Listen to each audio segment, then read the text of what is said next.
यो हो बहसको साथमा कामना सेवा विकास बैंक, प्रगतिको आधार कामना सेवासँगको कारोबार। Presenting Nepal's first family scooter with revolutionary i3s technology, Hero Destiny. शक्ति मिनरल्सको उत्पादन नेपाली किसानका लागि वरदान। शक्ति मिनरल्स प्राली विशेष औद्योगिक क्षेत्र भैरहवा। मङ्गल डेकोर, गुर्जुमार्ग 4 खाल, टिल्ली बजार, काठमाडौँ।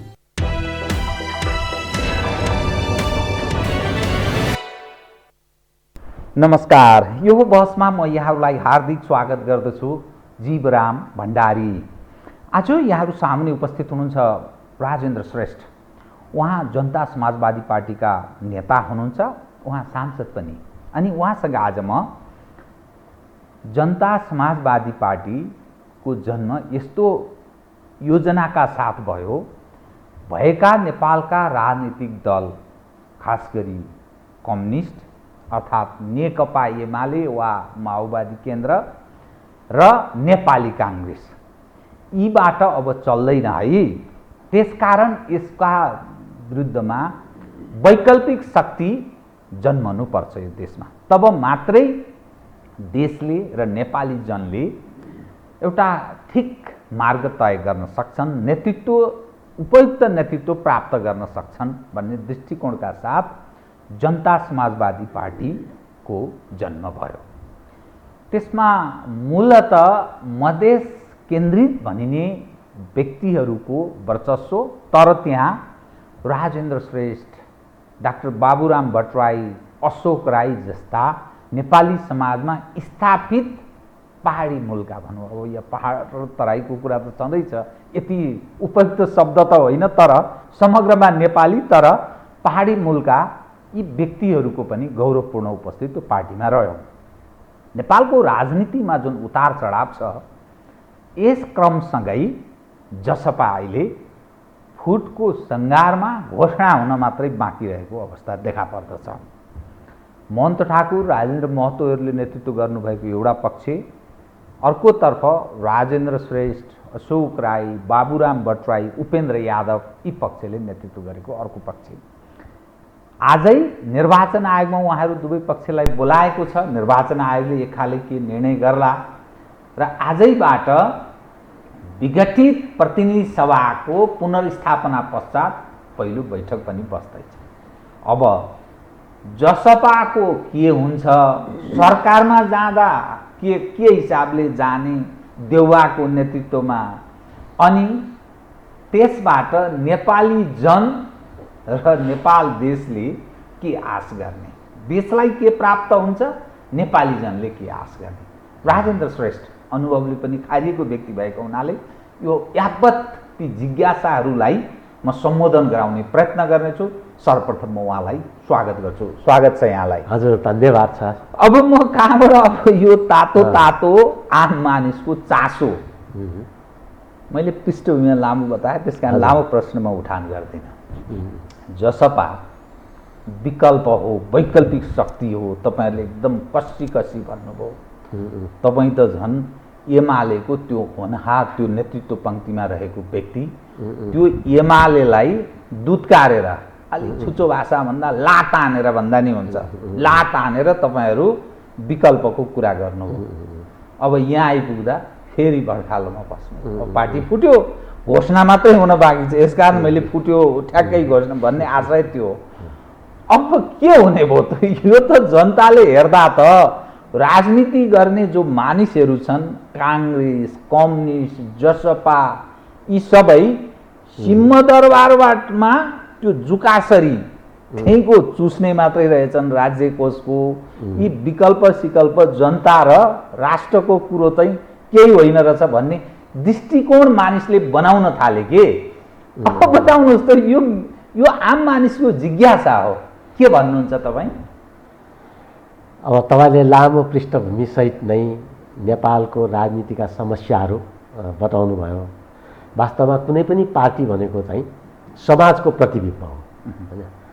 समाजको प्रतिबिम्बको रूपमा हेर्दा समाज विकासक्रम जसरी अगाडि बढ्या हुन्छ, त्यसको छाया पार्टीभित्र पनि परिरहेको हुन्छ र त्यसलाई चाहिँ क्रस गरेर, होइन, समाजमा भएका नकारात्मक पक्षहरूलाई फालेर र सकारात्मक पक्षहरूलाई ग्रहण गरेर एउटा अग्रगामी दिशामा जान सक्यो भने त्यो पार्टीको भविष्य बिस्तारै राम्रो भएर जान्छ। आज स्थापना गर्ने बित्तिकै सुरु गर्ने बित्तिकै त्यो अभियान पुरा हुँदैन। जस्तो तपाईँ नेपाली काङ्ग्रेसको सुरुवात त 2003 सालमै भएको हो नि, तर उसले सङ्घर्ष गर्दा गर्दा बल्ल चाहिँ 16 सालमा आएपछि पहिलो सरकार बनाउने अवसर पाए। नेपाल कम्युनिस्ट पार्टीको स्थापना भन्ने हो भने त तपाईँको चाहिँ 2006 सालमा भयो होइन। त्यसले सत्तारूढ हुन 2051 सालसम्म कुर्नु पर्यो होइन, अर्थात् 45 वर्ष झन्डै। अब हामी तिनीहरूभन्दा धेरै चाहिँ नयाँ ढङ्गले आएका छौँ र उनीहरूका अनुभवहरूबाट पनि सिकेर होइन, राम्रा अनुभवहरूलाई ग्रहण गर्ने, नराम्रा अनुभवहरूलाई त्याग्ने र उनीहरूले के कमजोरी गरेका छन् वैचारिक सैद्धान्तिक रूपमा, सङ्गठनात्मक रूपमा वा नेपाली समाजको विश्लेषणमा यस्ता धेरै पक्षहरू हुन्छन्। वैचारिक सैद्धान्तिक रूपले हामीले के भन्यो भने जस्तो समाज हो उस्तै पार्टी बनाएर नेपाल स्वाउँ र नेपाली समाज स्वाउँ र सिद्धान्तलाई उनीहरूले दिन सकेन होइन। अब भन्न त नेपाली काङ्ग्रेसले पनि प्रजातान्त्रिक समाजवाद, लोकतान्त्रिक समाजवाद आजभोलि होइन त्यो भन्दै आएको छ। नेपाल कम्युनिस्ट पार्टीले वैज्ञानिक रूपमा चाहिँ दृष्टिकोणहरू अपनाउनुपर्छ भन्दै होइन, साम्यवाद, समाजवाद भन्दै आयो। तर हामीले के देख्यौँ भन्दा त्यो ढङ्गको स्थिति त देखिएन नेपालमा। उहाँहरूले पटक पटक सत्तारूढ हुँदा पनि चाहिँ नेपालको राजनीतिक परिदृश्यमा परिवर्तन चाहिँ हुन सकेन। त्यसैले हामीले के भन्यो भने वैचारिक रूपमा अब नेपालमा एउटा नयाँ सैद्धान्तिक अवधारणा आवश्यक छ जसले बहुलतायुक्त नेपाली समाज जुन छ यसलाई चाहिँ पार्टीले पनि प्रतिबिम्ब गर्न सकोस्, राजनीतिमा पनि प्रतिबिम्ब हुन सकोस् र त्यसरी नै राज्य सत्तामै प्रतिबिम्ब हुन सकोस्। त्यसैले नेपाली समाज बहुजातीय, बहुभाषिक, बहुसांस्कृतिक छ, तर पार्टीहरू त्यस्तो हुनु भएन भनेर हामीले पार्टीहरूलाई पनि त्यस्तो बनाऊँ होइन, जस्तो समाज उस्तै पार्टी, जस्तो समाज उस्तै राज्य बनाऊँ, एउटा चाहिँ सङ्गठनात्मक महत्त्वको कुरा गऱ्यौँ। र पार्टीको मार्गदर्शक सिद्धान्तमा पनि हामीले के भन्यौँ भने कङ्ग्रेस र कम्युनिस्ट पार्टीहरूले नेपाली समाज स्वाउँ र समाजवाद अपनाएन। उनीहरूले विदेशमा के भएको छ त्यसको नक्कल गरियो। अब कतिपय चाहिँ युरोपमा त धेरै जसो देशहरू एकात्मक छन्, अनि एकात्मक देशमा त एकल जातीय टाइपको समाजवादका स्वरूपहरू आए। त्यसैले हामीले बहुजातीय टाइपकै त्यसलाई अपनाउनुपर्छ भनेर बहुराष्ट्रियता स्वाउँ र समाजवाद होस् होइन भन्ने आधारमा हामीले त्यसलाई नयाँ ढङ्गले अगाडि आयौँ। र त्यो नयाँ ढङ्गले अगाडि आइसके पश्चात हामीले के भन्यौँ त भन्दाखेरि सङ्घीयता, समानुपातिकता, समावेशिता होइन, यी सबै कुराहरू भएको समाजवादको मोडेल भएको हुँदाखेरि सङ्घीय शासन प्रणाली सहितको समाजवाद, त्यो पनि अहिलेको जस्तो सङ्घीय शासन प्रणाली होइन, अलि समुन्नत सङ्घीय शासन प्रणाली जो पहिचान सहितको सङ्घीयतामा आधारित होस् होइन।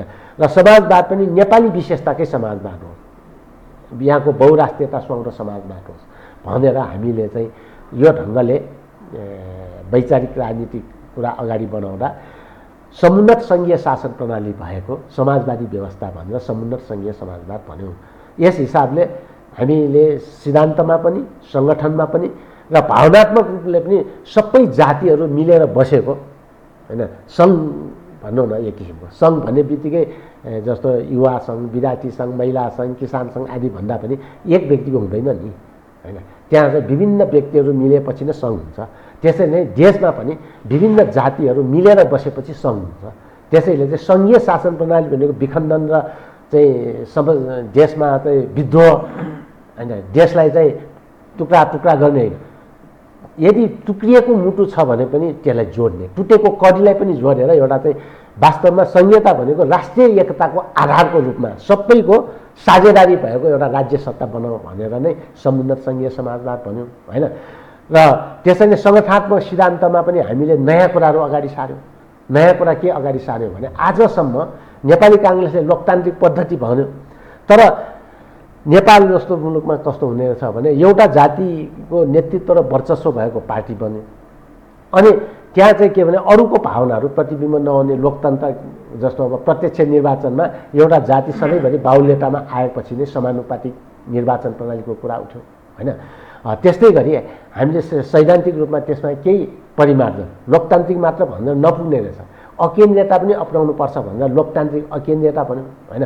अब अकेन्द्रीयता यता कम्युनिस्टहरूले जनवादी केन्द्रीयता भन्यो। अब जनवादी केन्द्रीयताले त एकात्मक र केन्द्रीकृत शासनको कुरा गर्यो साँचो अर्थमा होइन। अब यस हिसाबले भन्ने हो भने हामीले चाहिँ लोकतान्त्रिक अकेन्द्रीयता भन्दाखेरि यस्तो एउटा सिस्टम पार्टीभित्र जसले विचारमा पनि स्वतन्त्रता र निर्णय भइसकेपछि त्यसलाई सबैले मिलेर कार्यान्वयन गर्ने, कार्यान्वयनमा एकरूपता होइन। विचारमा स्वतन्त्रता, कार्यान्वयनमा एकरूपताको लोकतान्त्रिक पक्ष र पावर चाहिँ एउटै केन्द्रमा नरहने होइन, वा एक व्यक्तिमा पावर केन्द्रित नगर्ने होइन। जुन खालको अध्यक्षात्मक शैलीहरू, जुन खालको चाहिँ एउटा महासचिवीय प्रणाली भनेर विगतमा चल्यो होइन, कङ्ग्रेसमा एक हात अध्यक्षता भनेर चल्यो, कम्युनिस्टमा महासचिवीय भनेर चल्यो, योभन्दा भिन्न ढङ्गको अब सामूहिक नेतृत्व प्रणाली होस् भनेर र त्यो सामूहिक नेतृत्व प्रणालीमा भित्र पनि हामीले कुरा गर्दा सामूहिक नेतृत्व समावेशी प्रतिनिधित्व भनेका छौँ होइन। पार्टी विधानको प्रस्तावना नै यहाँबाट सुरु गरेका छौँ कि सामूहिक नेतृत्व र समावेशी प्रतिनिधित्व भएको नयाँ ढङ्गको राष्ट्रिय चरित्रको पार्टी होइन।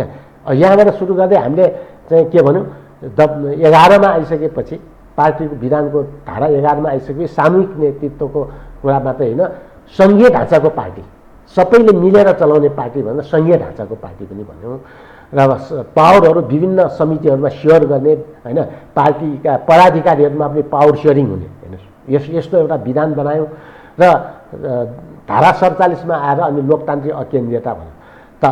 तर यसको अभ्यास गर्ने सन्दर्भमा चाहिँ कस्तो परिपाटी पनि समस्या देखियो अहिले भन्दाखेरि अब कोही व्यक्ति चाहिँ मुख्य हो होइन, राजा महाराजामा राजा नायक भने जस्तो होइन, पार्टीमा चाहिँ म प्रथम अध्यक्ष, म चाहिँ नायक हुँ भन्ने टाइपले कुराकानी गर्ने होइन। जुन पार्टीले पार्टी विधानले त्यस्तो गर्नुभयो भन्न खोज्नु भयो, त्यस्तो गर्नु महन्तजीको त्यस्तो देखियो स्वभाव। जस लोकतान्त्रिक अकेन्द्रीयताको सैद्धान्तिक मान्यता अपनाएको पार्टीले होइन, कुनै व्यक्तिमा अधिकार केन्द्रीकृत गर्ने सवालै आउँदैन, विधानले दिँदैन। तपाईँले भनेको कुरामा मेरो विमति छैन। तपाईँले वैचारिक कुरा गर्नुभयो, सैद्धान्तिक कुरा गर्नुभयो, राज्यको संरचनाको पनि कुरा गर्नु, सङ्गठनात्मक संरचना त्यो सैद्धान्तिक हिसाबले ठिकै हो, तपाईँले भनेको कुरा विमति छैन। एउटा चाहिँ तपाईँले बहुराष्ट्रियता भन्ने छ, त्यसको बारेमा छलफल गर्न सकिन्छ। तर सवाल त्यो त ठिकै छ कि, तर तपाईँको पार्टी त अब फुट्यो। किन फुट्यो? यसकारण भने तपाईँको कार्यकारिणी सदस्य जम्मा 51 जनाको अहिले हुनुहुँदो रहेछ, बाहेक हो चाहिँ 53 तर 51 हुनुहुँदो रहेछ होइन। म हिसाब किताब गरेर बसेको छु। 32 जनाको प्रतिनिधि सभा सदस्य हुनुहुन्छ। हिजो 4 जना तपाईँहरूले बोलाएको बैठकमा गएपछि तपाईँहरू 16 जना 2 फ्याक ठ्याक्कै भएको आजसम्म, हिजो रातिसम्मको, अब भरे के हुन्छ भोलि के हुन्छ थाहा छैन। यसै पनि मधेस सेन्ट्रिक मानिसहरूको त्यो दौड धुप यो बडा बदनाम छन्। यसलाई कुनै मधेसका मानिसलाई मैले भन्न खोजेको होइन, त्यो पार्टीका नेतृत्व पङ्क्तिका मानिसहरूको त्यो चरित्रमाथि प्रश्न उठाएका छन् भन्न खोजेको। त्यो काङ्ग्रेसमा पनि छ, त्यो कम्युनिस्टमा पनि छ, अहिले देख्न सक्नुहुन्छ सबै पार्टीमा छ, तर त्यसमा अझ बढी छ। त्यसकारण आजसम्म तपाईँहरूको सांसदको हिसाब हेर्दा प्रतिनिधि सभाको 16 देखिन्छ। अब भरे के हुन्छ थाहा छैन, तर कार्यकारिणीमा तपाईँहरू स्पष्ट बहुमत हुनुहुँदो रहेछ। 31 लगभगको हिसाब, 31-32 को अमृता अग्रहरी तपाईँहरूतिर हिजो बैठकमा सहभागी भएपछि भोलि के गर्नु होला थाहा छैन, कहाँ के हुन्छ, तर त्यो देखियो। अब आज निर्वाचन आयोगले तपाईँहरूलाई बोलाएको रहेछ, त्यो भनिन्छ नि मासिने बेलामा त्यो नातिबाटै मर्न सुरु हुन्छ अरे क्या, हजुरबाउबाट होइन नातिबाटै। अब तपाईँहरूको त यो प्रारम्भ नै सिद्धिन लागेको अर्थ लाग्ने भयो नि त। अनि के गर्ने? अब यो पोजिसन छ तपाईँहरूको। शेरबहादुरको नेतृत्वमा तपाईँहरू सरकारमा जाने हिसाबले बार्गेनिङ गर्दै हुनुहुन्छ। अब सुन्दै म यसो हेर्दैछु, हुन त अनलाइनका कुरालाई कति मान्ने, तर 6 मन्त्रालय 7 मन्त्रालय माग्यो, 9 मन्त्री मागे उपेन्द्रजीले, बाबुरामजीले अथवा राजेन्द्र श्रेष्ठजीहरूले, यसरी आछ कुरा होइन। अब के हुने ल बताइदिन्छु। यो चाहिँ मैले आम जिज्ञासालाई त्यो भन्दाखेरि अन्यथा जस्तो अलि अलग ढङ्गले भने जस्तो तर यथार्थ विषय उठान गरे। कृपा यहाँले दुईटा सन्दर्भ यहाँ जोड्नुभयो, एउटा पार्टीभित्रको सन्दर्भ, अर्को चाहिँ राज्यसँग सम्बन्धित। पहिला म पार्टीभित्रको सन्दर्भमा केही कुराहरू राख्छु। बिउ भनेको चाहिँ थोरै हुन्छ होइन, तर रोपिसकेपछि धेरै फल्छ नि त, समय त लाग्छ होइन। अब तपाईँ कोदो रोप्नुहुन्छ, गहुँ रोप्नुहुन्छ वा धान रोप्नुहुन्छ होइन, तर रोप्दाखेरि सिङ्गल रोप्नुहुन्छ, तर फल्दाखेरि चाहिँ झ्याम्मै फलेको हुन्छ होइन। अब यस्तो स्थिति चाहिँ पार्टीहरूमा पनि हुन्छ। पार्टीहरू भनेको यस्तो संस्था जसमा चाहिँ हरेक खालका मानिसहरूले यसलाई चाहिँ यसका पक्ष विपक्ष सबै कुराहरू हेरिरहेका हुन्छन् र पार्टीका नेता कार्यकर्ताहरूमा पनि समाजको जुन मैले अघि भने नि राम्रा नराम्रा सबै इम्प्रेसन हुन्छ। कुनै पनि आन्दोलन होइन के हुन्छ भन्दाखेरि त्यस्तो व्यक्तिहरू मात्रै टिक्छ जो चाहिँ 70 साल जस्तो उभिन्छ। सङ्कटको बेला भन्नुहोस्, अन्यौलताको बेला भन्नुहोस् होइन, सबै कुरो टिकिरहेको हुँदैन। तर जो सङ्कटमा पनि टिक्छ, अन्यौलतामा पनि उसले अन्यौलता चिरेर अगाडि बढ्छ, तिनीहरू चाहिँ के हुन्छ, सधैँ नै टिकिराखेको हुन्छ। र अहिले हाम्रो पार्टीभित्रको कुरा गर्दा पार्टीभित्र केन्द्रीय कार्यकारिणी समितिमा त वैचारिक सैद्धान्तिक रूपमा चाहिँ विचार राख्ने खालका सबै मानिसहरू होइन हाम्रो पक्षमै उभिए, जो चाहिँ कुनै चारो हरियो घाँस देख्ने बित्तिकै यताउता गएका छैनन् होइन। अब संसदीय दलभित्र हामी चाहिँ अन्तिमसम्म पनि 12 जना त उभिनुभयो त 70 साल जस्तै नै उभिएकै हो होइन। अब हावा हुँदाखेरि आउँदा त बनमारा कहाँ पुग्छ, उत्तिस रुख टल्ला होइन, चिलौनी रुख टल्ला, तर 70 साल चाहिँ टल्दैन कि होइन। अब यस्तो स्थितिमा के हुन्छ त भने जब तपाईँ चाहिँ रोपिराख्नु भएको छ र त्यो ठिक बिज छ भने त्यसले राम्रो गर्छ, तर तपाईँले कुहिएको धान रोपेर त त्यो बढ्दैन नि। राम्रै धान रोपेर गरेपछि हुन्छ। त्यसैले अहिले हामीले जुन रहेको त्यो ठिक थियो। अब कतिपय मानिसहरूमा सुरुवातमा भ्रम पनि हुनसक्छ, भ्रमवश हुन्छ नि होइन। हामी त यसरी चाहिँ हिजो पूर्व गुट होइन, अब पार्टीभित्र पनि के छ भने हाम्रो त विभिन्न पार्टीहरू एकीकृत हुँदै आयो। पछिल्लो एकीकरण भनेको समाजवादी पार्टी त राजपाभित्र भयो, अनि समाजवादी र राजपाको त्यो समायोजनको प्रक्रिया पुरा नहुँदा अब पूर्व राजपाहरूको बढी सङ्ख्या एकातिर, पूर्व समाजवादीको अर्कोतिर हुनुको लागि पनि अस्वाभाविक मानेनौँ हामीले। र पछि बुझ्दै जाँदाखेरि कुरा यो रहेनछ, प्रतिगमनको विरुद्धको सङ्घर्ष नै प्रमुख रहेछ। हामीले चाहिँ बाटो बिराएका रहेछौँ, केही समस्याहरू हामी भ्रमवशतिर भयौँ। त्यसकारण पार्टीले लिएको नीति नै ठिक रहेछ भनेर प्रतिगमन कि त्यहाँ पनि हरियो घाँस देखाइदिनु भयो तपाईँहरूले मन्त्रालयको मन्त्रीहरूको। मन्त्री हुन पाइन्छ, हामी कहाँ आयो भने अब गइगयो। राष्ट्रिय जनता पार्टीमा चाहिँ के हो भने हिजोको राष्ट्रिय जनता पार्टीमा त अध्यक्ष मण्डलको एउटा 6 जना अध्यक्ष मण्डल थियो, त्यो चाहिँ नेताहरूको जमिनदारी थियो कि होइन। अब केन्द्रीय सदस्य पनि फलाना व्यक्तिको लागि यतिजना, जस्तो होइन महन्त ठाकुरको पक्षबाट यतिजना राख्ने, राजेन्द्र महतोको पक्षबाट यतिजना राख्ने होइन, महेन्द्र राय यादवबाट यतिजना, फलानाबाट शरदबाट यतिजना भनेर यसरी बाँधेर आउनुभयो कि मानौ कि जमिनदारीहरूले आफ्नो भिर्ता बाँधे जस्तो कुरै। त्यो सङ्गठनात्मक रूपमा त्यो कहिल्यै पार्टी जस्तै बनाइरहेको छ।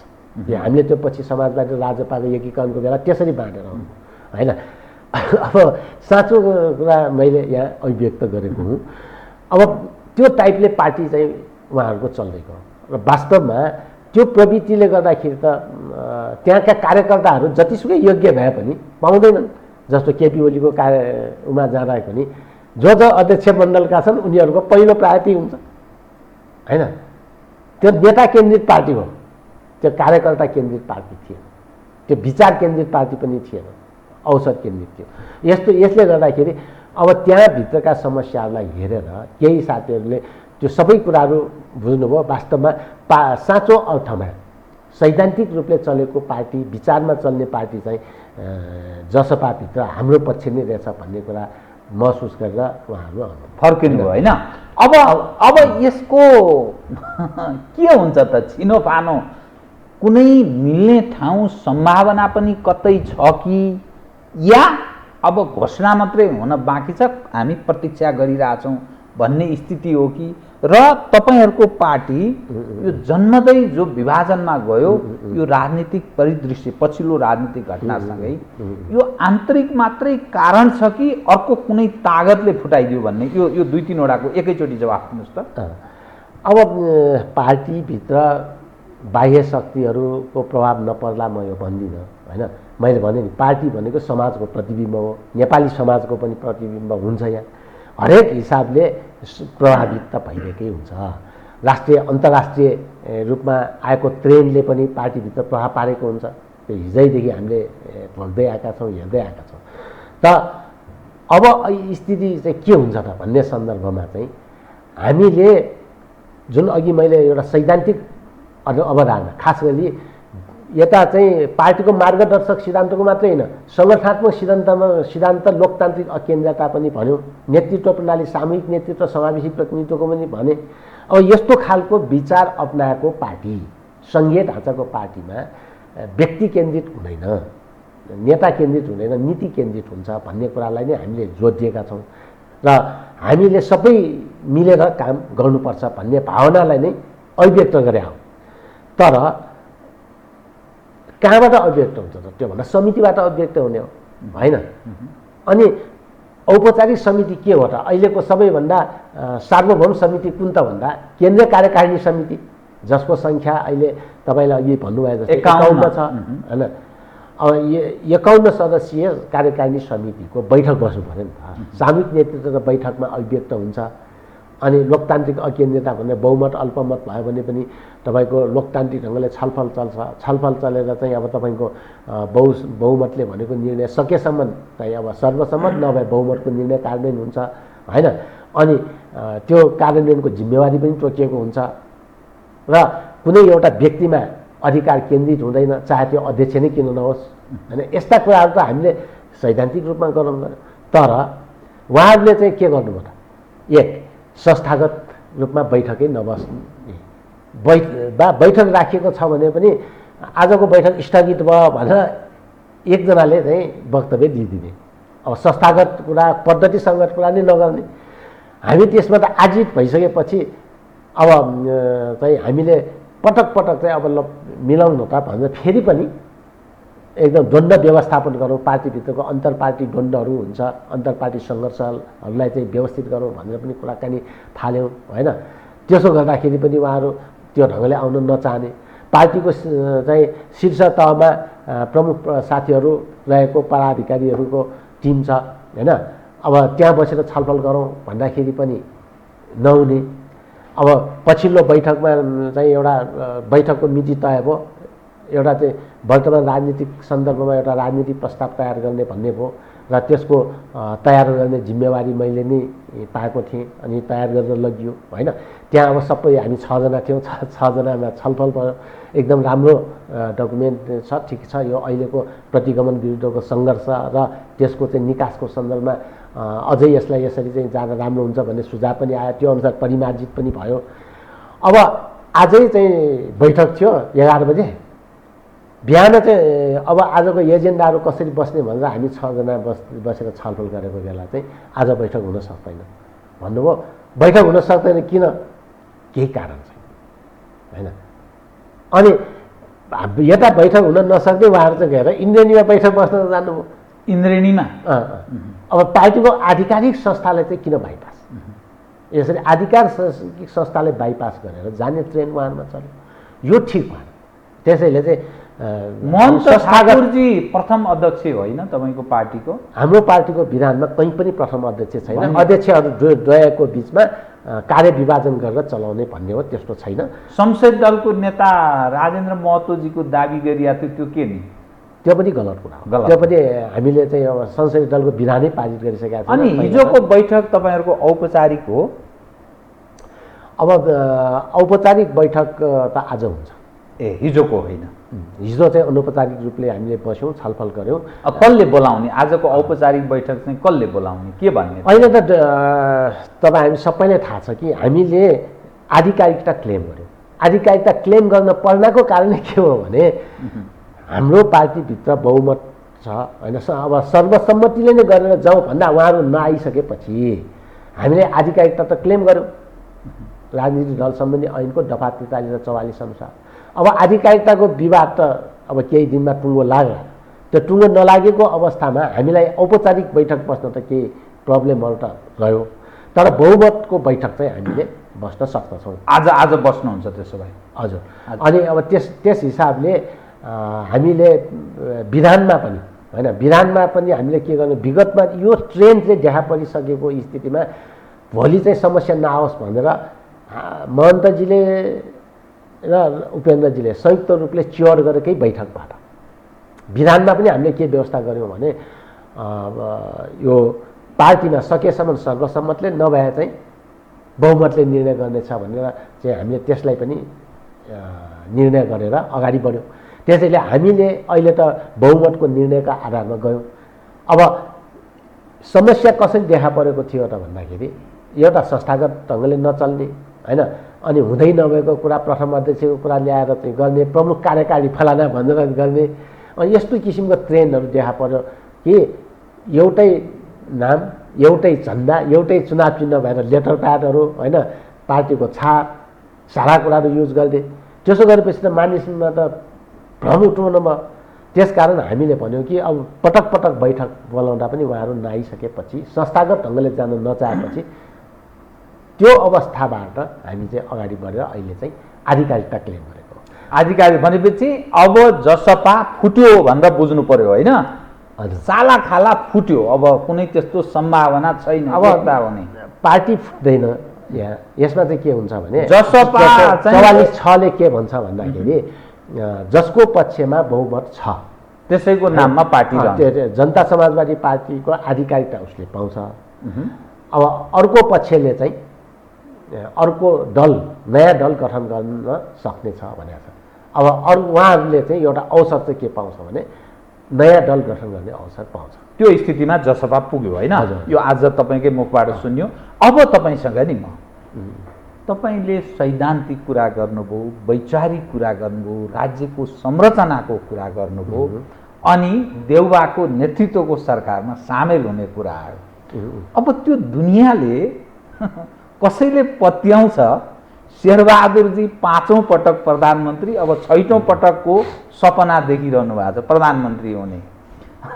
यत्रो लामो समयदेखि 48 सालदेखि उहाँ गृहमन्त्री हुँदै प्रधानमन्त्री, इतिहास रच्दै हुनुहुन्छ उहाँ। 5 पटक, सूर्यबहादुर पनि 5 पटकसम्म भएको। यदि शेरबहादुरजी 6 पटक हो भने नेपालको पहिलो इतिहास उहाँ रच्नुहुनेछ। सायद उहाँको त्यो सपना पुरा हुन सक्ने सम्भावनातर्फ हुनुहुन्छ। अनि तपाईहरूलाई वैकल्पिक शक्ति हो, यो विचारको हिसाबले असाध्यै राम्रो मान्छे पछि लाग्ने स्थिति बन्छ, जुन वाक्कको अवस्था छ नि, काङ्ग्रेस हेऱ्यो वाक्क, कम्युनिस्ट हेऱ्यो वाक्क, विकल्पको तपाईँहरू कुरा गर्ने अर्को वाक्क, यो फुट विभाजन, अनि अरू त अरूको कुरै भएन। अनि के ल भन्नुहोस् त? तपाईँले बहुत ठिक कुराहरू गर्नुभयो कि अब नदीहरू बग्दै गइरहेको हुन्छ होइन, तर नदीहरूमा कहिलेकाहीँ बाढी आयो भने झारपात पनि भएर त्यो निर्मल नदीहरू त एकदम निर्मल हुन्छ नि, तर त्यहाँ पनि एकदमै हिरोहरू आएको हुन्छ, त्यसले फर सबै बगाएर ल्याएको हुन्छ कि। अहिले हाम्रो पार्टी चाहिँ निर्मलीकरणको प्रक्रियामा छ। अब स्थिति के हुन्छ निर्मलीकरण, पार्टीभित्रको कुरा मैले त्यो गरेँ होइन।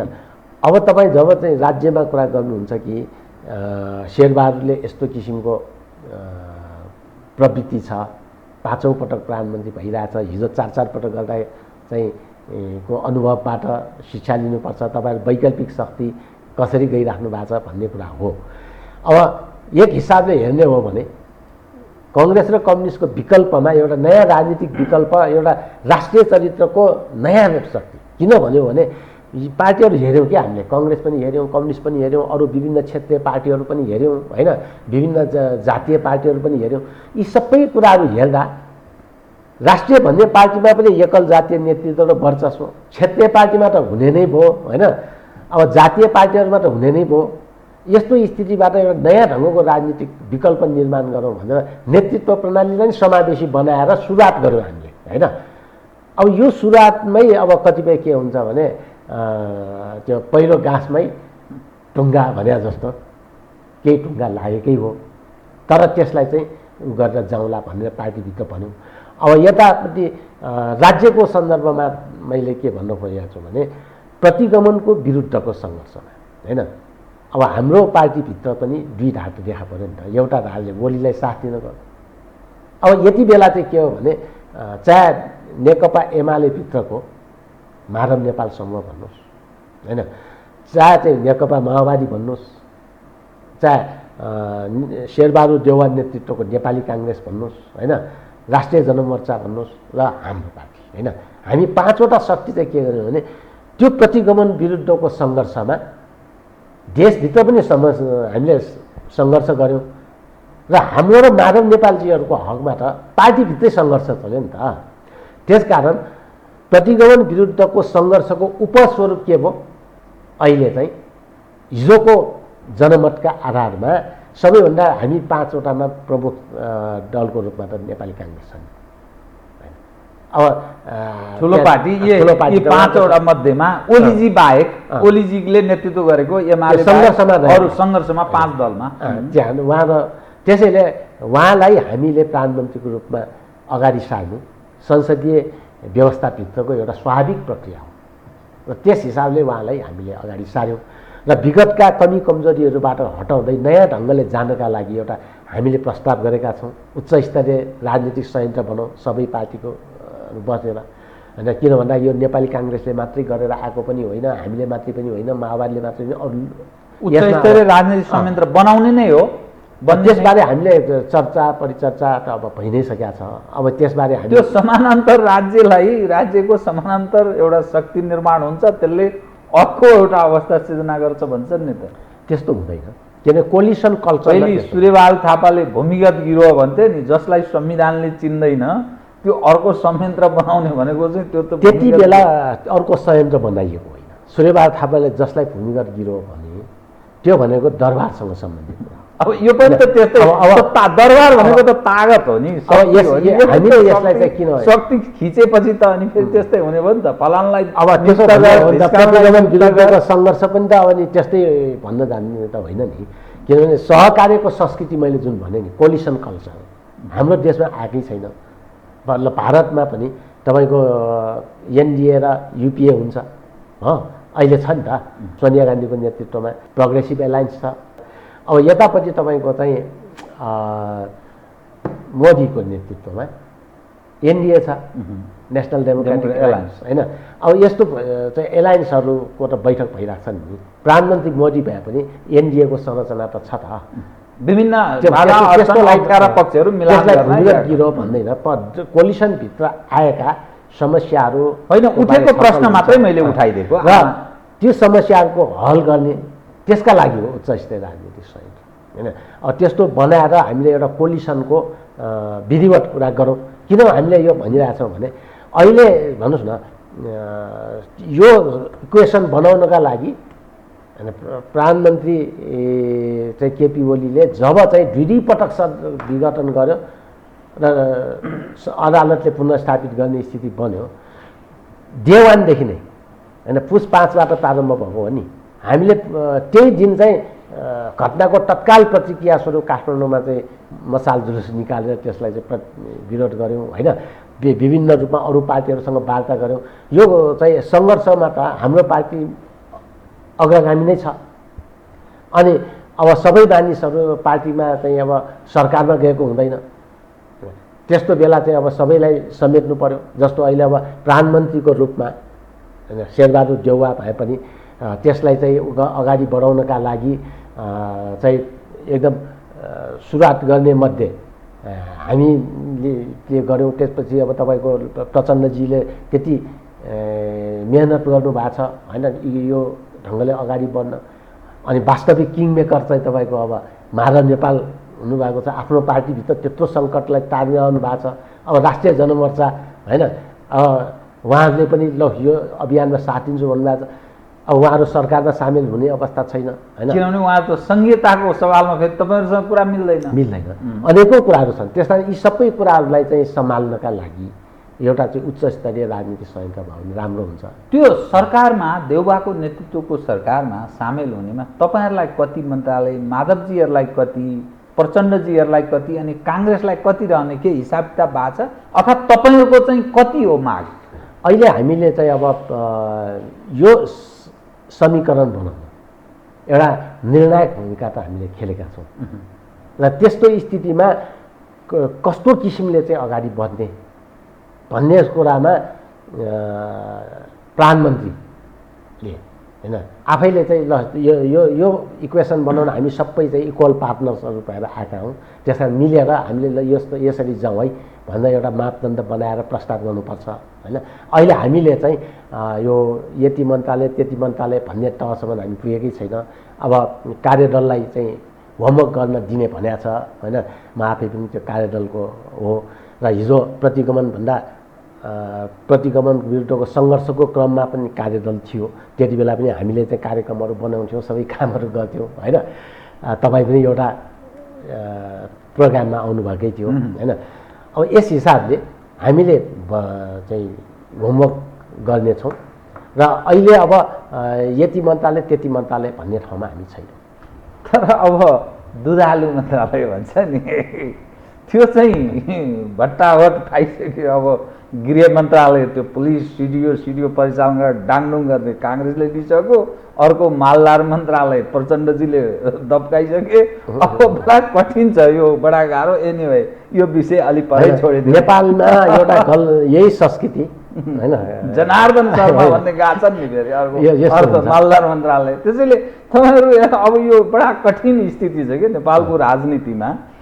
अब तपाईँसँग नि म ध्यान कता प्रवेश गराउन चाहन्छु भने हाम्रो राजनीति जुन ठाउँमा प्रवेश गरेको छ र तपाईँले जो गौरव गरिरहनु भएको छ प्रतिनिधि सभा पुनर्स्थापना भएकोमा, यो राजनीतिक दलका नेताहरूको पार्टीहरूको त गौरवको विषय हो कि, तर जनतालाई छु मतलब भन्छ नि, यी सांसद तलब खान्छन्, भत्ता खान्छन्, मन्त्री हुन्छन्, झन्डा हलाउँछन्, हिँड्छन्, तर जनताको सरकारको विषयलाई सम्बोधन हुन्छ भन्ने न विगतमा त्यसरी महसुस गरे। यी सबै मन्त्री भइसकेका, प्रधानमन्त्री भइसकेका मानिस हो, न भोलिका दिनमा होला। अन्ततोगत्ता चुनावमै जानुपर्छ। अब पोलराइज यस ढङ्गले भयो कि तपाईँहरू शेरबहादुर एक ढङ्गले ध्रुवीकृत हुने, ओलीजीहरू सहितको अर्को एउटा ध्रुवीकरण बन्ने, यसले उत्पन्न हुने जो टसल छ नि, यो त झन् खतरनाक अवस्थामा प्रवेश त गर्दै छैन। भोलि संसद चलाउने सवालदेखि लिएर कतिपय सवालमा माधवजीको भोलि कुन अवस्थामा रहन्छन् टुङ्गो छैन। यसले त झन् तरल राजनीतिक अवस्था सिर्जना गरिरहेछ जस्तो लाग्दैन तपाईँलाई? होइन, राजनीति त तरलै छ नि, तरल भएर त यो समस्या आएको छ। तर स्थिरतातर्फ हुने जो यो प्रतिनिधि सभा पुनर्स्थापना पश्चात बरु जनतामै गएको भए एक ढङ्गको हुन सक्थ्यो होला भन्ने दृष्टिकोण राख्ने मानिस छन् नि त। अब प्रतिनिधि सभा पुनर्स्थापना त भयो, यो सरकारले बहुमत सिद्ध गर्छ कि विश्वासको मत प्राप्त गर्छ कि गर्दैन थाहा छैन। अनि अब एमालेमा त्यस्तो विभाजन, तपाईँकै पार्टी विभाजन, अनि त्यो झन् कन्तबिजो भएन भन्न खोजे। यसमा चाहिँ मुख्य कुरा के हो भने त्यसको चाहिँ स्रोत के हो होइन। यसको स्रोत भनेको के हो भने वास्तवमा नेपालको संविधानले सार्वभौम सत्ता जनतामा छ भने र जनताको सार्वभौम सत्ताको उपयोग वा त्यसको चाहिँ प्रयोग कहाँबाट हुन्छ भन्दा संसदबाट। अब केपी ओलीजी यस्तो व्यक्ति पर्नुभयो जो चाहिँ नेपालमा हिटलर जसरी शासन गर्न चाहन्छ, निर्वाचित तानाशाह भन्न चाहन्छ र चलिरहेको संसदलाई स्थगन गरिदिने अनि अध्यादेशहरूको अध्यादेश शासन गर्ने। अनि के भन्छ, अध्यादेश ल्याउनु पाउने व्यवस्था संविधानमा छ। अध्यादेश भने त त्यसरी संसदलाई चाहिँ विघटन गरेर ल्याउने, संसद छलेर ल्याउने त होइन। अब यस्तो किसिमको अधिनायकवादी सोच उहाँमा रहन भयो। तपाईँले ठिकै भन्नुभयो कि अस्थिरतातर्फ देशको हो। केपी ओलीले जनादेश कसरी पाए भन्दा उहाँले जनादेश पाउनुको मुख्य कारण चाहिँ के हो त भन्दाखेरि अब राजनीतिक स्थिरता दिन्छौँ भनेर भोट मागे। तर त्यस्तो व्यक्तिले चाहिँ के गर्नुभयो, 2 पटक संसद विघटन, 2 पटक अदालतद्वारा पुनर्स्थापना, यो दुईटै कुरा विश्व रेकर्ड हो, विश्वमा अन्त कहीँ पनि भएको छैन।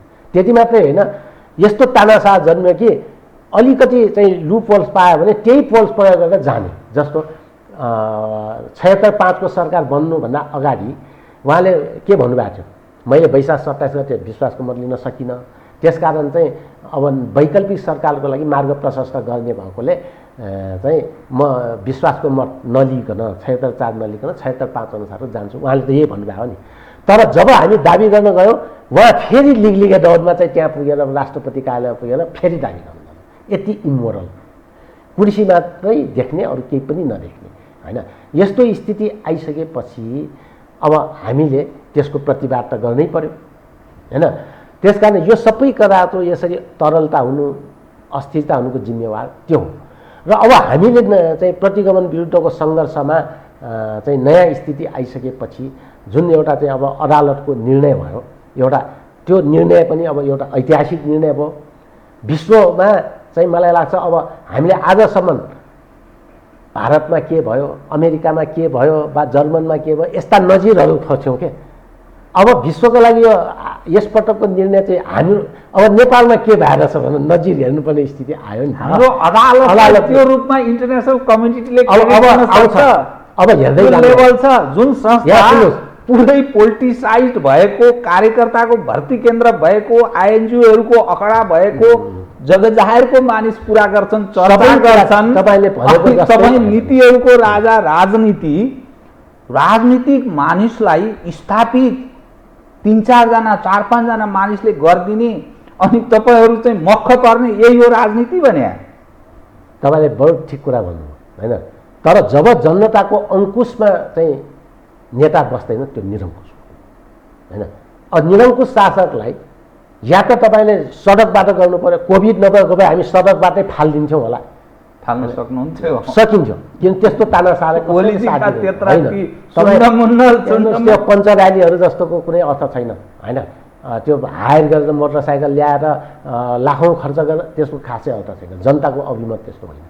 त्यसैले म के भन्छु भने अब नेपालमा राजनीतिक संस्कृति चाहिँ विकास गर्नुपर्छ र हामी 5 दलभित्र पनि केही कमी कमजोरीहरू होला, यहाँबाट पनि हामी अब करेक्सनको सुरुवात गर्नको लागि पहल गर्छौँ।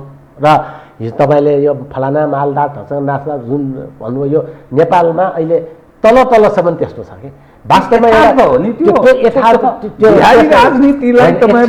के भन्दैछु भने यो कुरालाई सुधार्नकै लागि हो नि त होइन। यो कुरा सुधार्नकै लागि नयाँ वैकल्पिक राजनीतिक शक्ति भने हो नि।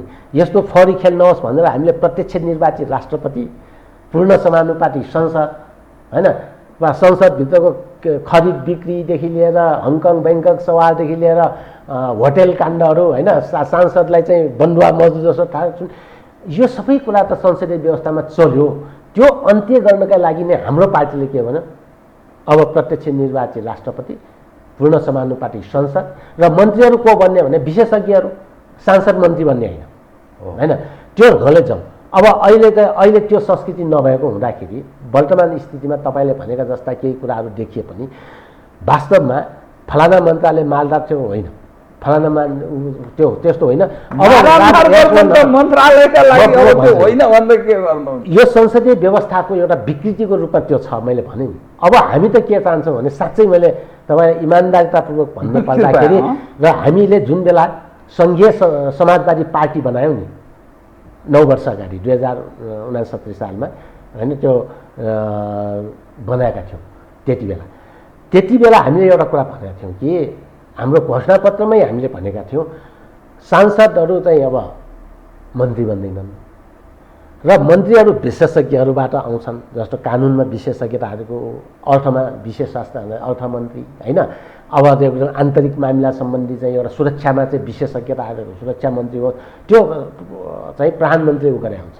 र त्यो पनि समावेशी राष्ट्रपतीय प्रणालीमा जाओस्। राष्ट्रपति एउटा जातिको छ भने उपराष्ट्रपति अर्को होस्, एउटा लिङ्गको छ भने अर्को होस्, लिङ्गको होस् होइन, एउटा प्रदेशको छ भने अर्को प्रदेशको होस्, सबै हिसाबले भौगोलिक, जातीय, क्षेत्रीय, लिङ्गीय सबै सन्तुलन पनि मिलोस् भन्ने कुरा पनि भनेर हामीले राष्ट्रपतीय प्रणालीमालाई चाहिँ समावेशी राष्ट्रपतीय प्रणाली बनाऊ, मन्त्रीमण्डल पनि त्यो ढङ्गले चाहिँ बनाऊ र मन्त्रीहरूले चाहिँ तलब थापेर काम गर्नु होइन, आफ्नो चाहिँ व्यवसायहरू आफ्नो चाहिँ पेसामा उनीहरू हुन्छ। जस्तो तपाईँ स्विजरल्यान्डतिर, फ्रान्सतिर तपाईँले हेर्नु नमुनालाई हिजोको सोभियत सङ्घतिर भन्नुहोस् होइन, त्यहाँतिर के हुन्थ्यो भने निकै धेरै देशहरूमा छ सबै चाहिँ के हुन्छ भने आफ्नो काममा हुन्छन् र तिनीहरूको चाहिँ स्थिति अब मन्त्री बन्ने स्थिति आयो भने जस्तो कर्मचारी तन्त्रमा काम गरेको कोही चाहिँ कुशल प्रशासकलाई चाहिँ तपाईँको मानव संसाधन विकास मन्त्री बनाएको हुन्छ, उसले तलब आफ्नो ठाउँबाट खान्छ, आफ्नो बिजनेसम्यान छ भने उसले आफ्नो फ्याक्ट्रीबाटै आफैले जीविकोपार्जन गरे हुन्छ, आफ्नो पद लिएनमा राखिरहेको हुन्छ तर आउँछ होइन। त्यसो गर्दाखेरि के हुन्छ सबै मान्छेहरू चाहिँ सबल भएर आफ्नो बिजनेस आफ्नो चाहिँ कामबाटै उनले तलब थाप्छन्, मन्त्रीहरूले चाहिँ राष्ट्रको लागि देशको लागि योगदान गर्छन् होइन। यो प्रकृतिबाट जानुपर्छ अब भन्ने एउटा नयाँ मान्यता पनि हामीले अगाडि सारेका थियौँ 21 बुँदेमा होइन।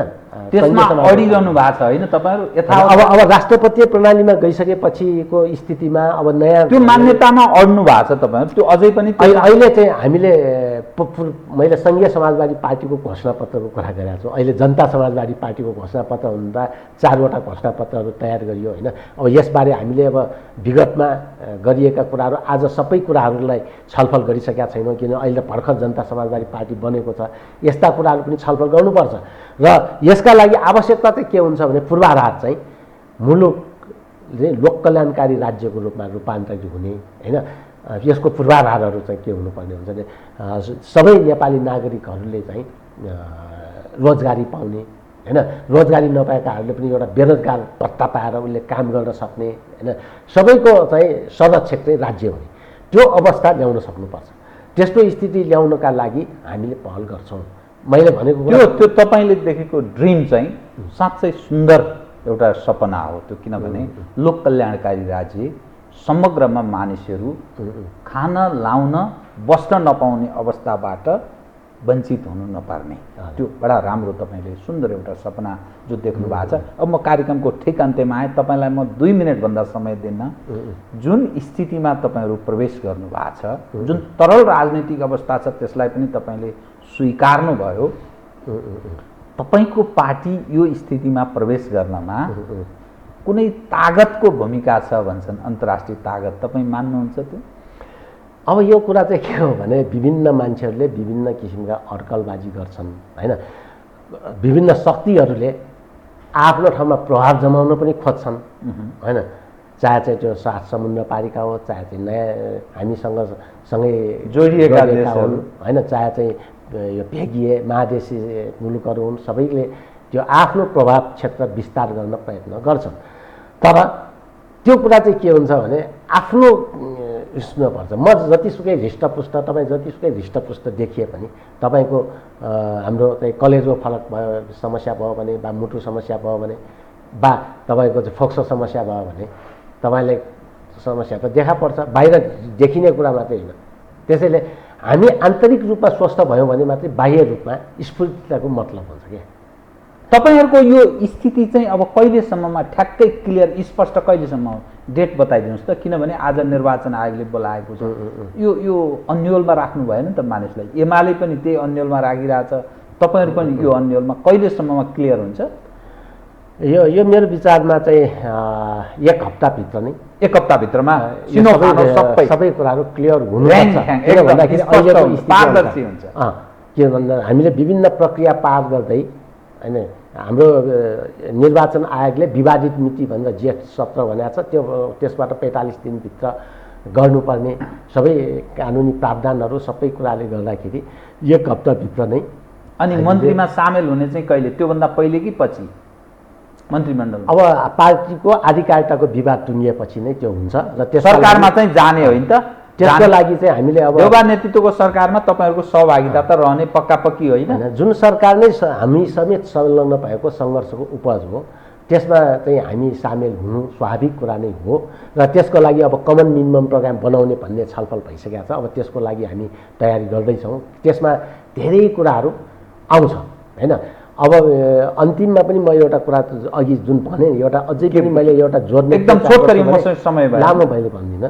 त्यो जोड्न अघि चाहेको कुरा चाहिँ के हो भने अहिले मानिसहरूमा मन्त्री भएपछि 7 पुस्ताको लागि कमाउनुपर्छ भन्ने खालको जुन ट्रेन्ड छ त्यसलाई अन्त्य गर्नका लागि हामीले चाहिँ के भनेका छौँ भने हाम्रो पार्टीले होइन विगतमा देखि नै हामीले एक्सर्साइज गरेको कुरा चाहिँ अब सम्पत्तिको पनि जो कमाइन्छ नि त्यो कमाइएका सम्पत्तिहरू चाहिँ राज्यको हुने व्यवस्था बाहिर छ कि स्क्यान्डिनेभियन मुलुकहरूमा अन्त छ कि यति % मात्रै तल आफ्ना शाखा सन्तानले पाउँछन्, अरू सबै उ भन्छ।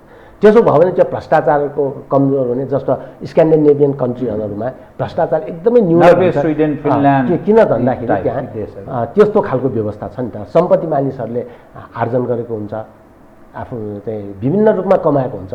अब त्यहाँ प्रगतिशील कर प्रणाली लागू गरेर चाहिँ उनीहरूलाई राष्ट्रको लागि जति कर तिर्यो त्यो चाहिँ उनीहरूको योगदानको रूपमा सम्मान गर्छ क्या ट्याक्स चाहिँ पेयरहरूलाई।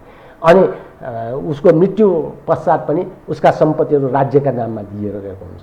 अनि फेरि बच्चाहरूको के हुन्छ, जब प्रेग्नेन्सी सुरु हुन्छ नि त्यहीँदेखि चाहिँ राज्यले जवाफदेही दिन्छ, भत्ता दिन्छ क्या होइन। जन्मदेखि मृत्युसम्म नै राज्यले दायित्व बोध गर्छ। अभिभावकीय भूमिका लोक कल्याणकारी राज्यको भनेर सामाजिक सुरक्षा, आर्थिक सामाजिक न्याय हुने होइन यस्तो किसिमको भएकोले हामीले भनेको समुन्नत सङ्घीय शासन प्रणाली भएको समाजवादी व्यवस्था चाहिँ यस्तो हुनुपर्छ भन्नेमै छौँ। हस्, धन्यवाद छ यहाँलाई। हस्, धन्यवाद। आदरणीय दर्शकवृन्द, उहाँ हुनुहुन्थ्यो राजेन्द्र श्रेष्ठ, जनता समाजवादी पार्टीका कार्यकारिणी समितिका सदस्य। समसामयिक विषयलाई केन्द्रमा राखेर गरियो कुराकानी। म सहित मेरो सम्पूर्ण युनिटलाई कार्यक्रमबाट बिदा दिनुहोस्, तर यो हो टेलिभिजन हेर्दै रहनुहोला। नमस्कार।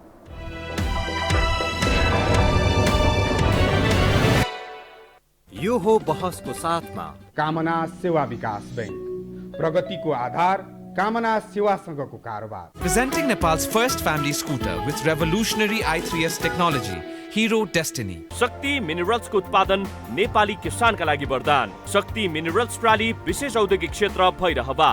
मङ्गल डेकोर, गुर्जुमार्ग 4 खाल टिल्ली बजार काठमाडौँ।